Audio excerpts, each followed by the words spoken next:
최근 유명 프로그램에 나왔던 유명 연예인의 음주운전 뺑소니로 큰 이슈가 됐는데요. 매해 끊이질 않는 음주운전과 사고, 당연히 아주 조금만 섭취해도 잡으면 안 되는 운전대. 하지만 많은 이들이 맥주 한 잔은 괜찮아, 연휴니까 괜찮아 하며 운전대를 잡고 있는데요. 술이 깬 다음 날도 과연 괜찮을까요?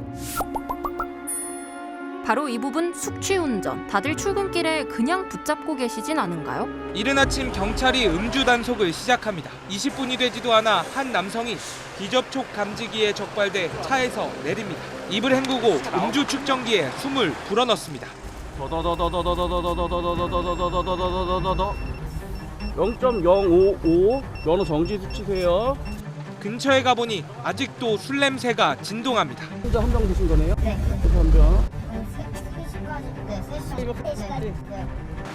곧이어 3분 뒤 한 여성도 면허 정지 수치인 혈중 알코올 농도 0.049%가 나왔습니다.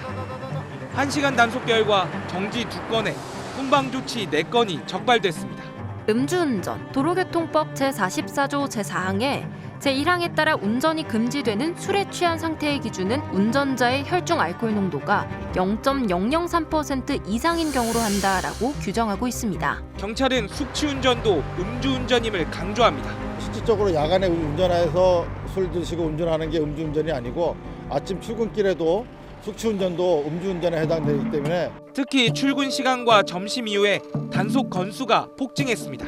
다음날 운전을 해도 0.003% 이상 훨씬 넘는 수치가 나오는데요. 혈중 알코올 농도가 0.003% 이상이라는 게 어느 정도일까요? 혈중 알코올 농도에 따른 행동 변화를 보시면 0.003%를 훨씬 넘는 0.05 이하여도 정상 범주에서 활동하므로 다음날 혈중 농도가 높게 나올 거라 예상하지 못하는 거죠. 그래서 숙취가 없어도 음주운전이 되는 겁니다. 그럼 도대체 술 마시고 며칠 뒤부터 운전할 수 있나요? 술을 평생 못 마시나요? 할 수 있을 것 같은데요.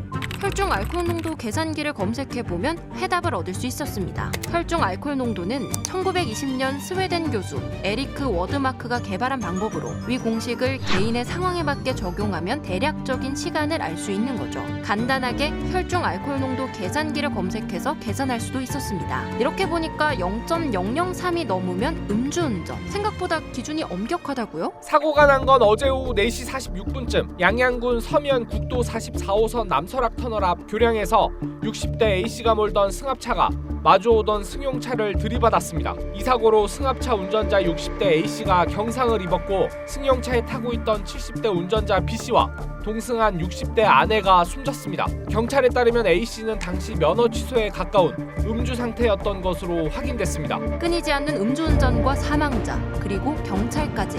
골목에서 승용차가 나오자 SUV 차량이 후진을 하는가 싶더니 뒤따라오던 차를 그대로 들이받습니다. 운전대를 잡은 건 강원지방경찰청 소속 30대 이모 경위로 퇴근 후 다른 경찰들과 술자리를 가진 뒤였습니다. 사고 당시 혈중 알코올 농도는 0.245%, 면허 취소 수치인 0.08%의 3배를 넘는 만취 상태입니다. 음주 사고 이후 다시 술을 마신 경우 별도의 처벌 조항을 만들 필요도 있다고 제안하는 여러 목소리. 갈수록 증가하는 음주운전과 꼼수를 막을 보완책이 필요하다고 말합니다. 지난 5월에는 고성에서도 경찰관이 음주운전을 하다 적발되기도 했습니다. 최근 5년 동안 경찰 349명이 음주운전으로 징계를 받았습니다. 매년 평균 70명의 경찰이 술을 먹고 운전대를 잡았다는 건데 이 중 70%가량은 면허 취소 수준을 넘어섰습니다. 음주 측정을 거부하거나 음주 사고 후 도주한 사례도 50건 가까이 됩니다. 이 때문에 인터넷에서는 도망가도 현장에서 걸리지 않으면 된다. 호흡 측정이 아니면 어차피 법원에서 인정되지 않는다는 이야기가 돌고 이런 식의 꼼수가 실제로 통하기도 합니다. 정확한 음주 측정이 어렵다면 피고인에게 유리하게 판단해야 한다는 무죄 추정의 원칙 때문에 무죄가 확정됩니다. 자신은 물론 다른 사람에게도 큰 피해를 야기하는 음주운전. 여러분의 생각은 어떠신가요?